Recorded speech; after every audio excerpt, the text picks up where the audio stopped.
خب مسئله نماز تراویح که متاسفانه بعضی‌ها 8 رکعت بخونن. همین یک چی مسلم است. ما اهل سنت و الجماعت 4 مذهبی برحق داریم. 4 مذهبی حق داریم.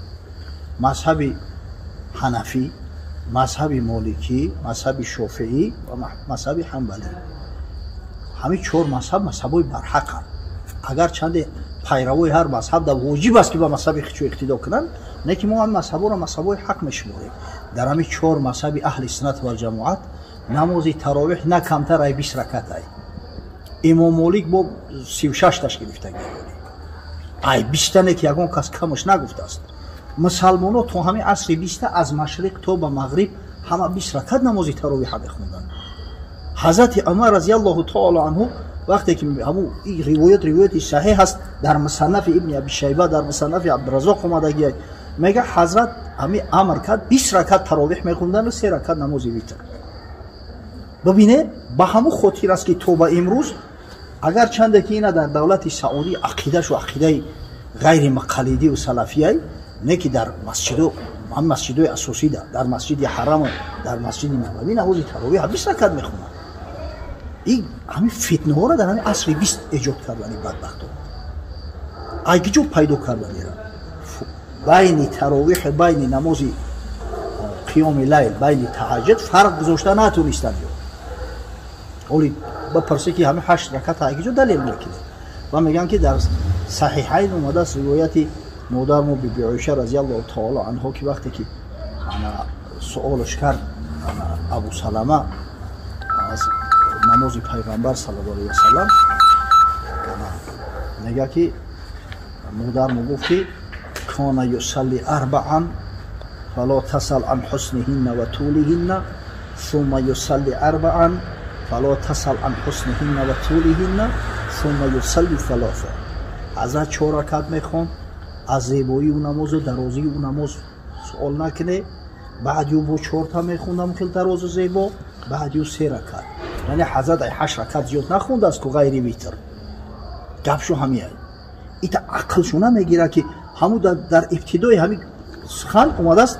بی عایشه مادرم میگه ما کان یزید فی رمضان ولا فی غیره علی 11 رکعت. پیغمبر صلی الله علیه و سلم نه در رمضان و نه در غیر رمضان از 11 رکعت زیاد نمیخونه. در غیر رمضان تراویح هست تو دونه خدا. اوه برای این را فهمیدن یه عقل فراست عادی در کن، الیمنتار عقل فراست در کن. همین چیز که نباشه اوه بعد دعوا میکنه کسافت. در غیر رمضان تهجد هست، در غیر رمضان تراویح نیست. اینجا حکم نماز تهجد رفته است. از حضرت سوال کردن که اوه همین نماز تهجد پیغمبر که در ماه شریف رمضان عبادت بیشتر میکرد، حتی همین دهه اخیر ده ازار سخت میپس زنوش ترک میکرد، اوه همین نماز تهجد هم زیاد کرد است یا نکرد است. مادر میگفت که نه در رمضان و نه در غیر رمضان تهجد همین 8 رکعت زیاد نخونده است. و یک پوچو میگه بچه‌ش میبره در پیش یه منجم میمونه که همین فرزند ما را یاد بده علم. بیچاره منجم 5 سال هیچ بچه‌ش زنوزن میکنه یادش میاد که آماده شده است. بعد پوچو دعوت میکنه امتحان میگیره که بچه‌ش که چند تا تیار شده است. بعد همین کف دستش انگشتریشه چالش همین محکم میکنه و میگه بچه‌م کو با همون علم خوندگی بفهم همین چیه در دستی من. بچه‌ش بعد همین دیگه سر میکنه استرلو بد پیش قم میریختن، رمل میزدن، زیچی سی طور را نگاه میکنه. میگه پدر در کف دست چیزی هست که کلوله های. ماشاءالله میگه ماشاءالله. با بای خیس میکنه میگه موبایلش سوراخه. الله اکبر بارک الله. خیلی بگو چی بود است؟ میگه سنگ آسیاب. با اینکه زنم میشه خدا لعنتت کنه تیره چی یادش داده؟ ای پات حیوان ای. بعد گفت شوهر گفت من همون علمی که یادش دادم موافق همون علمی ما فهمید که همون چیزی که در دست تای کلوله های. فهمید که موبایلش سوراخ بوده. اوه ایسی یا عقلی فطری در کار یا عقلی الیمنتار می در کار که سنگ آسیاب در کف دست یا جو میشه. اوه همون عقلی فطری که نداشته باشه ای بچی گینای حلال که نداشته باشه ای بچی. میگم یوم متاسفانه اینمی عقلی فطری ندارن. همین کسایی فتنه میکنن. چی؟ حضرت عمر چه شما نفهمید که پیغمبر 8 رکعت زیاد نخونده است، گفت 20 رکعت نماز بخونه. عثمان نفهمید، علی نفهمید. یه بچه مسلمان ها مشرق تا با مغرب 20 رکعت نماز تراویح خوندن، چه شما عقلشون نگیرید که همین فتنه را ایجاد میکنه. در هر جایی که ما 8 رکعت میخونن اصلا سنت تراویح 20 رکعت است.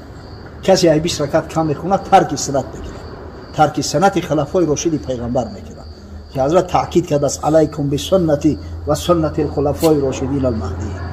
اگر با شرط 8 خوندن در مسجد باقی موندهش نخوندن که گشتن اومدن بچه‌ها خودشون 12 رکعت باقی مونده را بخونن، این سنت خدا ما حفظ کنه. اگر روایت چی است؟ چه روایت داره که 20 رکعت برای چه حضرت عمر 20 تا شد؟